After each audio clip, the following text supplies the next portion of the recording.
Since 2013, Bombas has donated over 100 million socks, underwear, and T-shirts to those facing homelessness.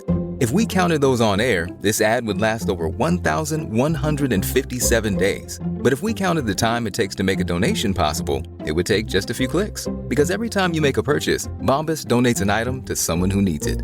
Go to bombas.com/soft and use code SOFT for 20% off your first purchase. That's bombas.com/soft and use code SOFT.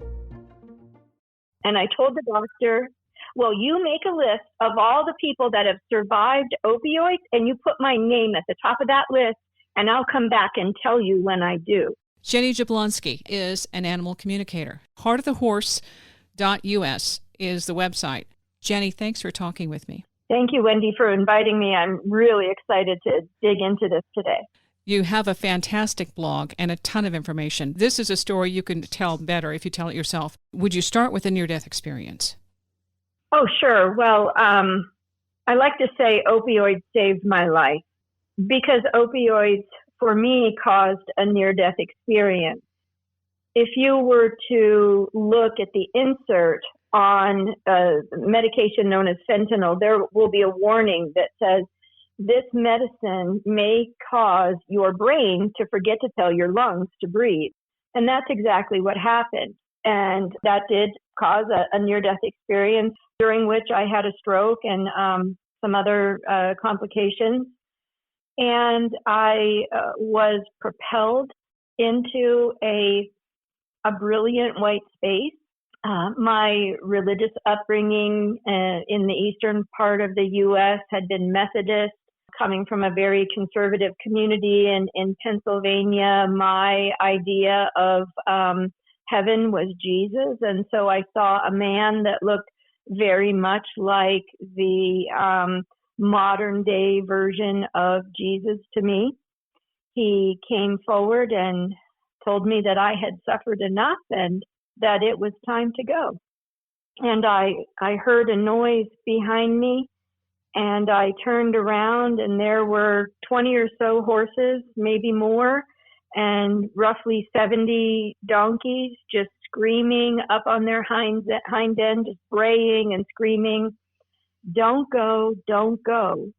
Don't you remember there's something important you have to do?" And I turned around and sort of smugly said, "Sorry, Jesus, I'm going with them."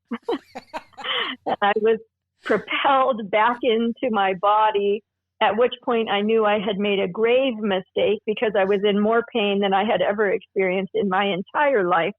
When I came back into my body, I was screaming and yelling and gasping for air. My lungs obviously had stopped functioning and my heart had stopped beating, and it felt like a 300-pound man was sitting on my chest, and my lungs were just on fire. Just on fire. And I was screaming and screaming. I just died. I just died. I just died. I just kept screaming. I just died over and over and over again. And I knew that if I didn't get off of opioids, I would be dead permanently. And so that's what propelled me on a journey of healing and seeking out alternative medicine and alternative therapies, because the pain management doctors certainly didn't have any alternative solutions. Opioids were the solution. Having tried for over a decade to mitigate the pain with non-narcotic medication, that just wasn't possible for me. So, when you're screaming, "I just died," how did they respond? It was my husband who was with me, and he was he's a pretty educated guy, an atheist, not easily rattled, probably on the spectrum, a little bit Asperger-y, so doesn't really get emotional. And his response to that was, "Well, are you okay now?" Okay, earth to Ginny, earth to Ginny. Yeah. And it's the middle of the night. Can we talk about this in the morning? So if you've never met my husband, you've just met my husband, because he was ready to wait for a cup of coffee and talk about it in the morning. And I just laid there with an elevated heart rate and an and an excitement and a fear and a confusion that I had never experienced in my life. It had to be absolutely mind-shattering because of the experience you had, seeing the person who you associated with Jesus and saying, okay, it's time to go, and you're ready to check out, and yet here are these animals. And so how long did it take you to figure out that what you had agreed to, and what the heck were you going to do to accomplish that? That's a big shift. That part took me many years because I had no knowledge of esoteric concepts, spirituality. I had never read a self-help book in my life. I majored in economics, and if you couldn't prove it statistically on a spreadsheet, it didn't exist. And I was married to a man who went to both Caltech and UCLA, and we never heard of any of this. So it was many, many years, 4 or 5 years before I connected the dots there. What happened was I just realized that I had to get off of the opioids if I wanted to live. And there was something about my conscious awareness in the NDE. I was there. I wasn't in my body, but my consciousness, I was Ginny. I was me in my consciousness, thinking the most ironic thoughts, like, who will take care of my husband if I leave? Knowing all too well that, he had been taking care of me. I had been bedridden for 9 years from debilitating neurological Lyme disease and chronic pain, different musculoskeletal degeneration, bone degeneration, etc. All I really wanted to do was live. I didn't know why. I had no idea. And I had lost all my pride, my vanity. Everything went out the window. I lost my career because of this debilitating illness and the pain. I had no self-respect, self-esteem, pride. It was all gone. I spent a lot of time thinking, well, why do I need to live? What good could I possibly offer to society? And I used to really be passionate about advocating for children with disabilities and volunteering and writing grants and lobbying for legislation or against legislation, or, attending nonprofit meetings, participating on boards, doing fire hazard mitigation in the mountains in Southern California where I lived. And a very active person who really was doing the best I could to be, air quotes, a good citizen and contribute to society. And all that was gone. And I questioned, why would God or whatever being, why would they save me? What do I have to offer to this world? What is the important thing I have to do? But that had to be put on the back burner. I had to live and I had to get off of opioids. And when I went to my pain management doctor and said, this medicine is going to kill me, in fact, it already did. They didn't quite do the whole job. I need to get off this. I was told, quote unquote, nobody ever gets off of opioids.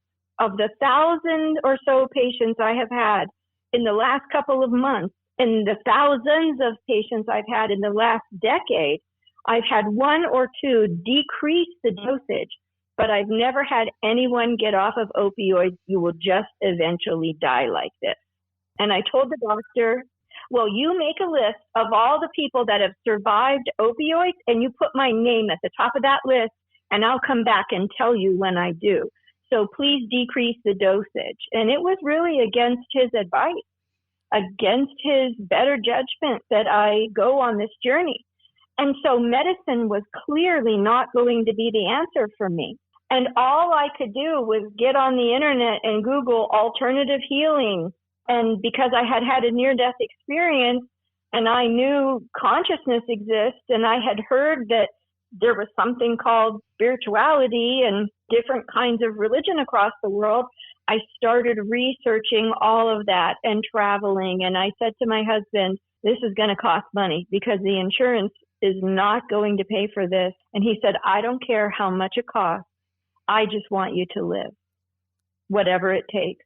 And I spent pretty much his almost entire life savings, well over $600,000 on this journey of awakening, of remembering, of getting myself off of opioids, which took me a couple of years. I didn't try right away to significantly decrease. I decreased a little bit because I knew that dosage was going to kill me. So I backed down, and then I went to try to find some healing before I began to continue to try to wean myself off. And I got a real education as to the many different ideas and perspectives about healing and alternative healing and what it looks like and how it should be done, how it can be done, how it works, how it doesn't work.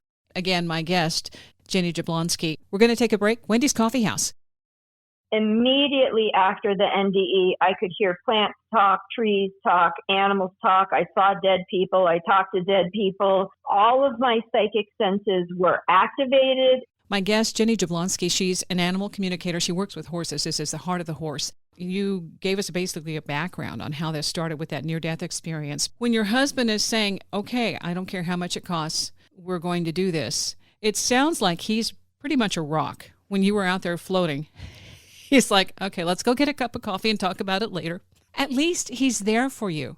How has that been helpful in your shift from becoming, being, you said, incapacitated basically for 9 years to being where you are now? Well, it's been more than helpful. I would not be alive if it weren't for my husband. Firstly, he cared for me when I could not care for myself. He brought me meals in bed and took away the dirty dishes. He drove me to the chiropractor, drove me to the doctor. And after my near-death experience, when I had absolute cognitive dissonance and a complete different perspective of my reality and the world and humanity and spirituality and God and energy, he didn't divorce me. 9 out of 10 near-death experiences result in divorce, according to thousands and thousands of people who study this phenomenon. Without him and without his stability, and thank God he was maybe a little bit on the spectrum, so he was able to, to maintain his balance and his equilibrium and his career while I went through the emotional hair on fire journey of getting myself off of opioids. I couldn't have done it without him. I could not have done it without him. It's because of him that I'm alive. His perspective, if you ask him now, and I have asked him now, what part does he feel that he played in all of this? And what does it mean to him? You would hear him say to you that he feels that his service to humanity, his contribution to this work is his supporting me and uplifting me and empowering me to create the space for me to grow and learn and remember and be able to provide this service to other people. So through his support of me, he is in service to others. And it's a very beautiful perspective, and I love him unconditionally. He's an incredible man. My Circuitous Journey, that was an October 5th blog post, and talking about the time it's taken for you to basically step into this role fully, completely, because of all of this, your own cognitive dissonance with how the heck do you do the intuition, the feeling, working with energy, the empathic work, becoming a healer. How did that come to you? What was it like stepping out and saying, okay, I'm an intuitive or I'm an animal communicator? Well, that probably happened several years after my NDE. Right away, immediately after the NDE, I could hear plants talk, trees talk, animals talk. I saw dead people. I talked to dead people. I knew things I would have no way of knowing about people. All of my psychic senses were activated and turned up to 100%, and I had no idea how to manage it, how to create boundaries. I had no conscious self-awareness of myself as an energetic being, my energy field, my higher consciousness. And I just went on a healing journey and talked to everybody and anybody that would talk to me, and joined meditation groups and spiritual groups. And it's all I did all day, every day, 7 days a week. And because I was very curious and wanted to validate everything, well, what's the science behind this and how does it work? And I really just had this sort of naive, childlike curiosity about it because everybody I met had a different opinion. Everybody I met believed the universe worked a different way. Everybody I met was sure they were right and everybody else was wrong. And I was just convinced that I would be able to get to the bottom of it all if I just kept traveling and studying and learning from as many people as I could. And I sort of gathered up those threads of commonality in many different religious perspectives and philosophies and the threads of commonality within different healing modalities. And I listened to my soul. My soul was so present with me on the journey, it's almost unbelievable. As I met healers and I went around the world and I went to Australia and worked with Aboriginals and, I did everything I could possibly do, humanly possibly do to get off of medication, which I accomplished. I believe it was, I didn't write any of this down. I believe it was January 2015 when I was able to completely get off of opioids altogether. And if I may just make a quick comment here, I then did go back to the doctor and tell him, you can legitimately put my name on the list of people who survived opioids because I'm not taking it anymore. Now, can you please tell me, sir, how do I get my brain to work? How do I get my memory back? And how do I get my body back? Because of what I have experienced as a result of the high doses of opioids I was on. And the doctor replied to me, there are no studies on overcoming the long-term effects of opioid use because no one lives long enough to study them. Absolutely astounding and really, really frustrating to hear something like Right. that. That's a death sentence. If anyone listening to you now is on opioids, this is your wake up call. I want to know, dealing with the Aborigines, you went to Australia. I know I've spoken to some other people who've done that experience, and I'm even reading a book right now, the shaking. Bradford Keeney, I believe is the name, about shaking medicine from the Aborigines. That is an incredibly powerful experience. For one thing, they connect on a different level that most of us really are not used to, telepathic level, and they are in tune with everything when you're talking about hearing plants and all of that. That is their world. What did you experience with that? Yeah, well, more than that, more than their esoteric knowledge, understanding, perspective, relationship, community with all of nature, their perspective of what it really means to be a human, their perspective of the nexus between the body and the energy field, their perspective of what creates the subconscious mind being 95 to 97% of what runs our waking reality and all of our choices and everything that happens to us. And we are consciously, cognitively unaware of everything that is in there. The Aboriginal perspective can give one tools as to how to begin to understand how every little slight, every little trauma, every little misunderstanding creates subconscious belief systems, patterns, energetic rules, coping mechanisms, defense mechanisms, and it runs our life without our knowing that it is so easy to change. And the modern psychology, for the most part, is nothing more than mental gymnastics, keeping people running in circles and not getting to the root of these energetic patterns that rule the subconscious mind and these fractured parts of our consciousness. I mean, I don't know anybody, I don't think, but maybe one person that hasn't experienced trauma or significant stress in their life, and it's impacting our nervous system.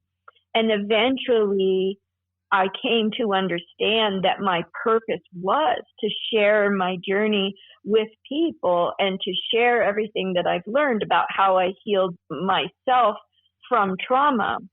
And your question was to me initially, how did that evolve and how did I take that step? And I please hear me say, I never wanted to be an animal communicator. I never wanted to be a psychic. There's such a negative connotation and disregard for that terminology and language. I never wanted to be responsible for healing anybody else.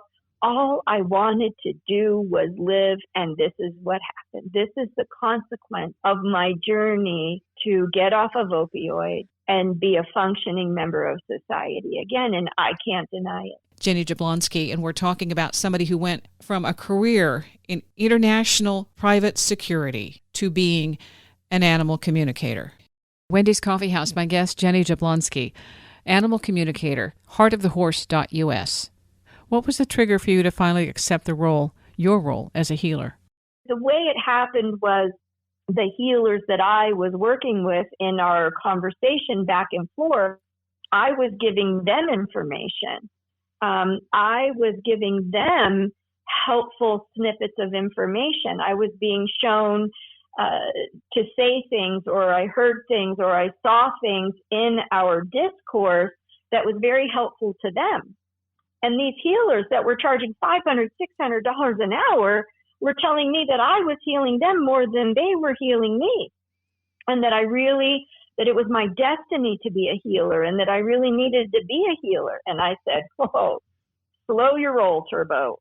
First of all, I'm no master. I've not gone to a cave in Tibet and meditated and studied with gurus and teachers for decades. And let me get a little further down the road, because I'm traumatized and I know there's stuff going on. So let's make sure I have some more validation for what's happening to me. Let's make sure I get input from many, many, many, many people before I begin saying that I deserve to receive money for this information, which is flowing through me freely.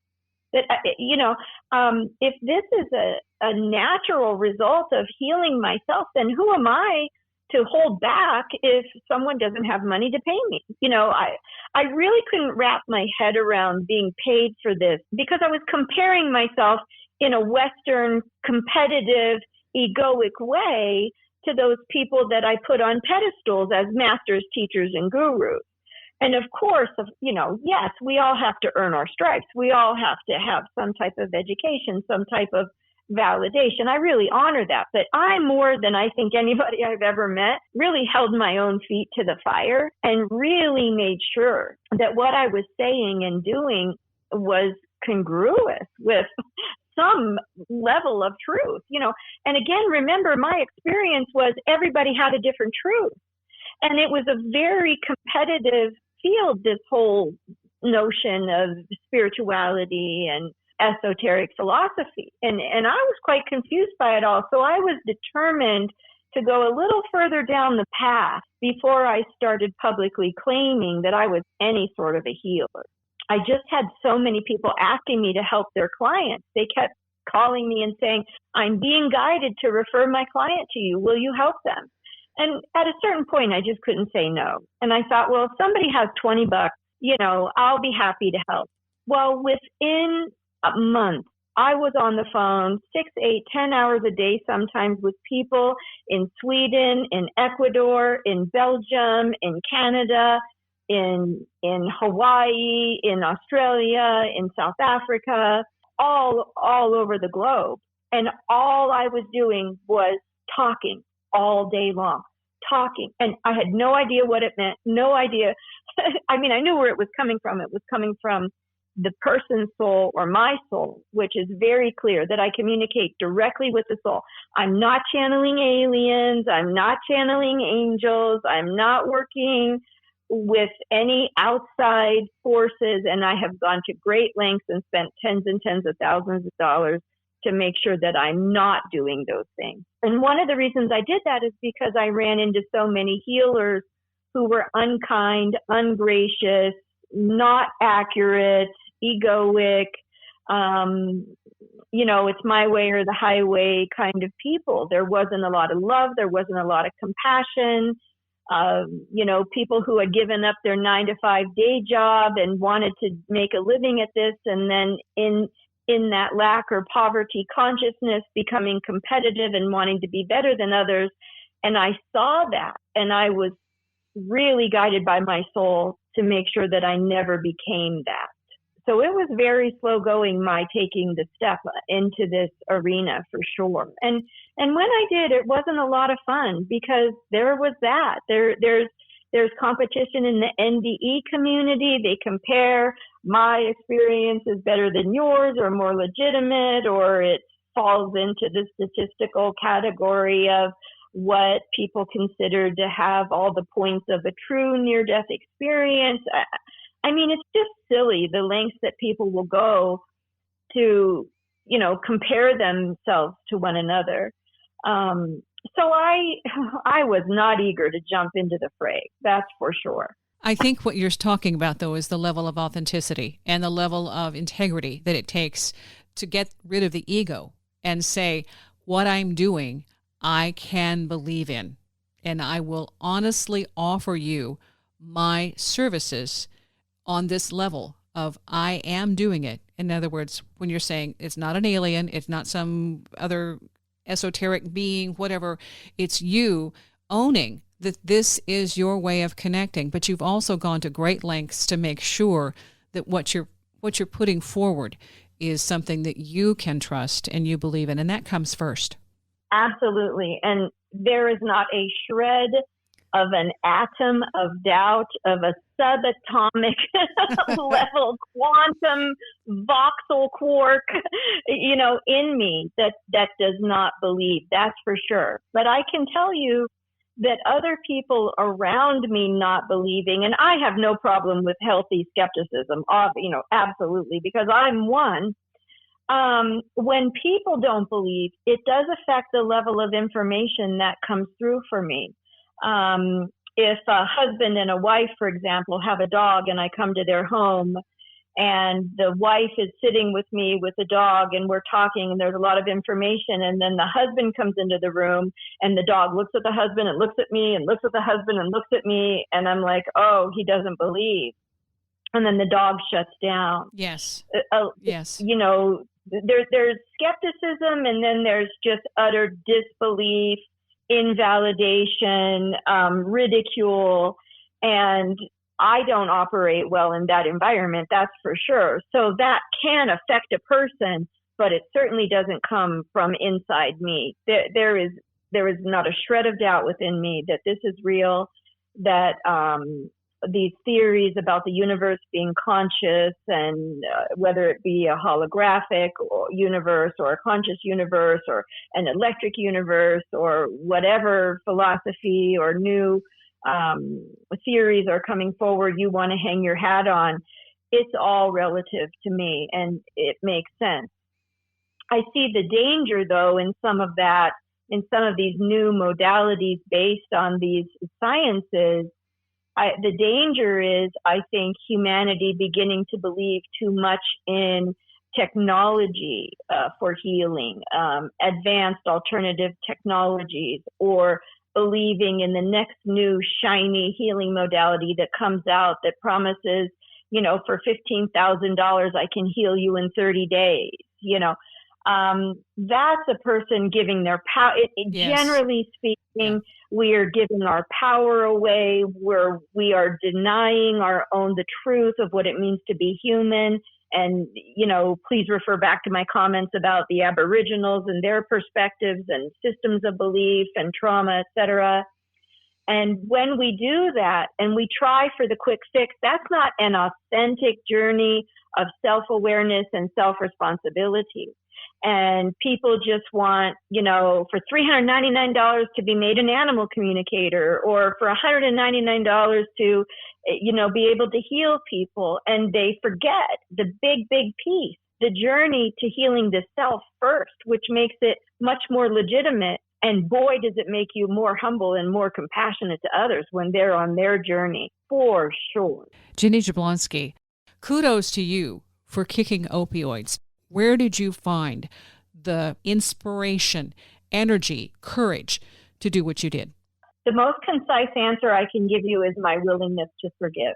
In my willingness to forgive, And in my willingness to look into my own heart and look under the hood and humbly, truly take a moral inventory of my life and my choice to constantly be victimized by other people and give my power away, in my willingness to truly let go of everything I was taught about the way our society should work, does work, is better than others. When I let that go and I opened my heart, that's where the unconditional love was. That's where the forgiveness is. And that's where the potential to tap into our own divine wisdom, to our own inner healer, to our own soul, that spark of the divine that exists within each of us. In my humble opinion, it exists within each of us, and therein lies the power. Now,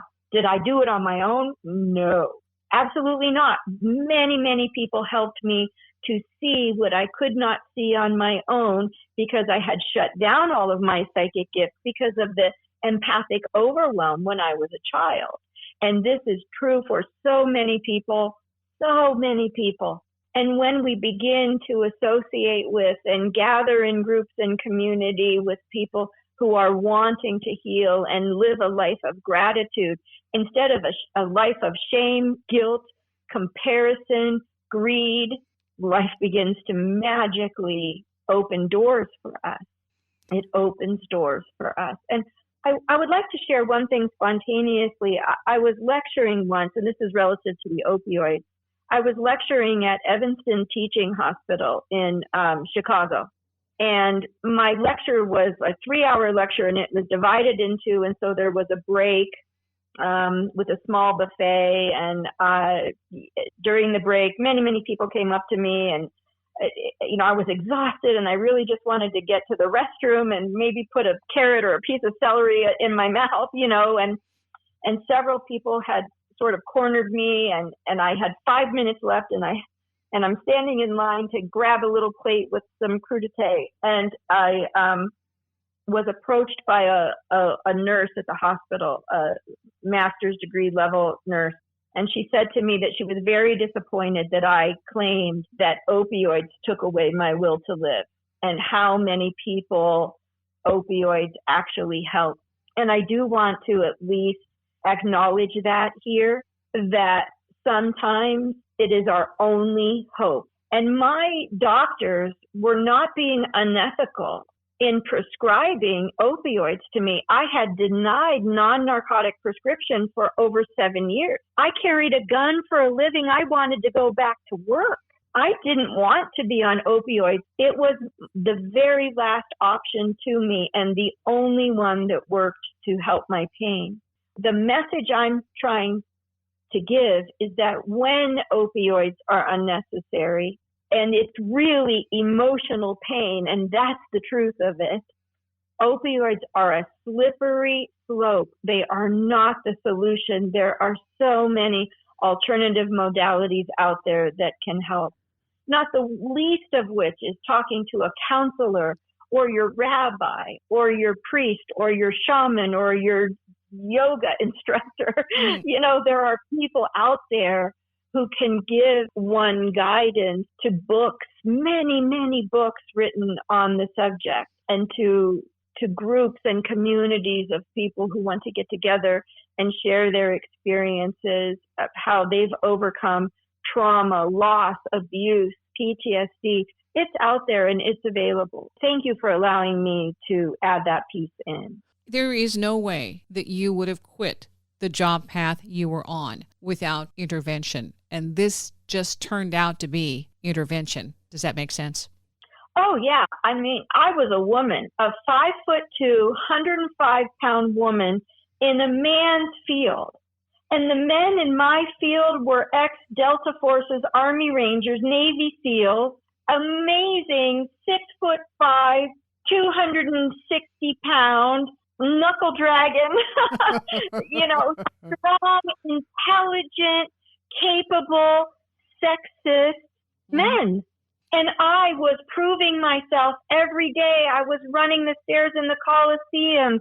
I was lifting weights. I was killing myself to prove. Intellectually, was I capable? Yes. I was a detail leader faster than any other woman in the business. I was really good at my job, but there was a whole other level to that, a nuance in that career track. I was very intelligent and very capable, and that's what they needed. People, problem solvers, strategic thinking, risk assessment, changing the plan. All right, managing people. What happened was my body was trying to tell me that this is not the path I should have been on. And I was a master shooter, a competition shooter, an expert marksman. And I could barely hold my gun. I could barely get out of bed. I went to Hawaii and came home with double pneumonia and went into the hospital for 3 days on a detail. I was only in Hawaii for 2 weeks. And I was supposed to go to France the next day, and I had to leave that detail because I had double pneumonia. That's how hard I was pushing myself. I would come home 2 days later, the phone would ring. I would go back out for another 2-3 months, living at the Ritz all summer, or the Four Seasons or what have you. It was exciting. Make no mistake. It was fun. I loved it. I never would have quit that job, even in the face of the patriarchal, sexist community that I worked within. I loved it. When you met the big guy, Jesus, and he said, okay, you're done, and push came to shove, you saw the donkeys and the horses, and they're all crying. You made a choice, and that choice was forced on you because you had gone to the end of the line with the other position. And see, to me, I just think that's extraordinary and so clear-cut that, all right, you've got your PhD in the other. Now let's go on the one you agreed to before you got here. Yeah, I have a PhD in trauma and suffering. But maybe that's where you had to be to help to heal people because you understand it. You've been there firsthand. You know it. You feel it. The empathy comes from that being in the same situation where you can say, been there, and I don't have to stay there, and neither do you. That's a healer. I really agree. And I want to remind you that in that NDE, the animals were yelling, don't you remember? There's something important you have to do. And I can say unequivocally that the important thing I needed to do was heal myself and save my soul so that I did not have to come back into another life and do this all over again. And that's the important thing I had to do.